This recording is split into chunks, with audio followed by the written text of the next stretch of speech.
Nimeona mjadala ambao unaendelea kwenye mitandao ya kijamii kuhusiana na malipo ya fedha za zawadi kwa timu ya taifa ya vijana chini ya umri wa miaka 17, yani Serengeti Boys.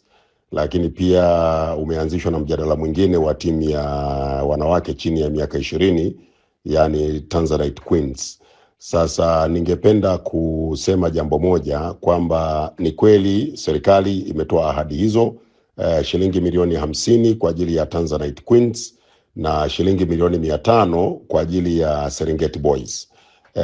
Mchakato wa fedha za serikali unaendelea na utakamilika hivi karibuni ili timu hizi ziweze kupatiwa fedha zao, na mchakato wa shilingi milioni 50 kwa ajili ya Tanzanite Queens ni karibu umekamilika. Kulitokea shida tu kidogo ya mfumo jana na juzi, kwa fedha zimechelewa, kwa tunaamini Jumatatu, Jumanne fedha zitakuwa zimeingia kwenye akaunti za wachezaji. Lakini pia kwa upande wa Serengeti Boys halikadhalika kwa shilingi milioni 500 mchakato unaendelea, nao karibuni watalipwa. Na imekuwa hivi kwa timu zote za taifa zinapoahidiwa zawadi.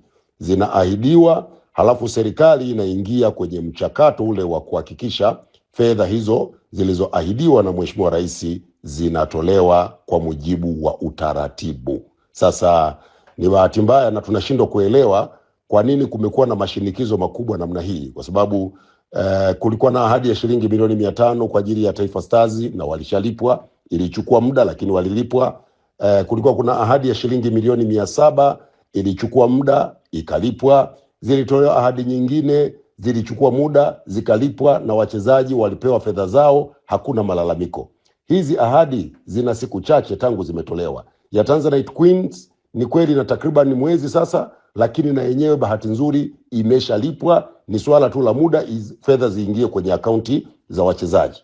Hii ya Serengeti Boys na yenyewe inafanyiwa utaratibu mchakato ili walipwe fedha zao kama kawaida. Lakini naomba kusema jambo moja. Fedha hizi ni kwa ajili ya wachezaji na walimu wao. Ni kwa ajili ya wachezaji na walimu wao, kwa sababu tumebaini mara kadhaa kunapotokea maneno haya mitandaoni, wazushaji wanakuwa ni watu wengine. Safari hii tutasimamia kuhakikisha wanaohusika na zawadi ni wachezaji na walimu wao na sio mtu mwingine. Jambo la pili, ningependa sana, najua wote tunawapenda wachezaji wetu na tungependa wapate motisha yao, lakini tuache tabia ya kuleta mijadala ya kuwavunja moyo wachezaji, kuwachochea wakasirike wakati hawa wachezaji wanakwenda kwenye mashindano.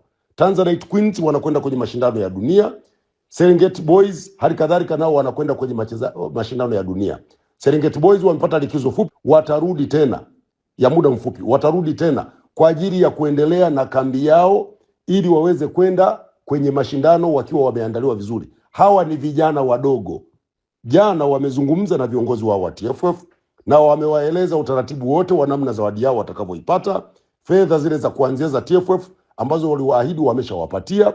Hizi zingine za zawadi ya Mheshimiwa Rais zinakuja na watapewa kwenye akaunti zao. Kwa hiyo naomba watu mliojipa kazi ya kutengeneza ya maneno, acheni kuwavunja moyo wachezaji, acheni kuwavunja moyo hawa vijana. Hawa vijana wanapigania talent zao, wanapigania vipaji vyao, wanapigania future yao. Tukianza saizi kutengeneza maneno ya kuwagombanisha sijui na serikali, mara sijui na TFF, nadhani hatutendi haki. Na bahati mbaya wanaofanya hivi sio wachezaji wala sio walimu wa hizi timu, ni watu wengine. Hebu acheni kufanya hivyo ndugu zangu. Hawa wachezaji wanajua utaratibu na wanazungumza na viongozi wao na wachezaji wao na wameelewana. Manake mtu anakwenda kuandika kwenye mtandao, wachezaji wametoka wanalia machozi. Ukimwambia alete uthibitisho ni wachezaji gani wa Serengeti Boys wametoka wanalia, sijui kama anao, kwa sababu hawa vijana wamezungumza jana kabla ya kuvunja kambi na wameelewana vizuri na viongozi wao. Wameondoka, wanakwenda, watarudi, wanaendelea kukaa kambini. Na labda watu wajue, Serengeti Boys vijana hao wako kwenye vituo vya ufundi vilivyopo Kigamboni na Tanga. Wanalelewa pale kama wanafunzi, wako mle kama wanafunzi, na ni watoto wa chini ya miaka 17. Hasa mtu unakwenda unazalisha maneno ili tu wazazi wao pengine wakasirike na watu wengine wakasirike. This is very unfair. Na naomba kurudia na kusisitiza, fedha za zawadi ni kwa ajili ya wachezaji na walimu wao tu. Kwa Kikinga wanasema technical staff. Basi sio watu wengine, kwa sababu tumebaini wanaofanya uchochezi huu ni watu wengine ambao wakitumwa kuongozana na timu ndio hao wanakuja wanatengeneza maneno, taharuki, panikisha wachezaji, shinikiza wachezaji waseme hata mambo ambayo hasemi, wakati si kweli. Hebu tuacheni jamani haya mambo. Tunakwenda vizuri, wachezaji hao wako motivated. Hizi bonus ni kitu kidogo sana. Future inayotengenezwa kwa ajili ya wachezaji ni kubwa kuliko hata hizi zawadi. Huyu mchezaji leo hii akichukuliwa, kwa mfano Haji anatakiwa akafanyiwe majaribio Ulaya huko. Akienda kule ndio anakwenda kutengeneza future yake kubwa zaidi. Leo hii Haji agombanishwe na TFF, future yake itakuwaje? Hebu jamani, acheni hii. Hao wachezaji hawajaanza leo. Hao wachezaji wanatengenezwa tangu miaka 3-4 iliyopita. Muda wote huu wanagharimiwa, wako kwenye kambi, wanafundishwa, wanagharimiwa kwenye kambi, mpaka leo tumefika hapa tulipofika kwa sababu kuna kazi kubwa imefanyika. Sasa hebu acheni jamani ya mambo ya kugombanisha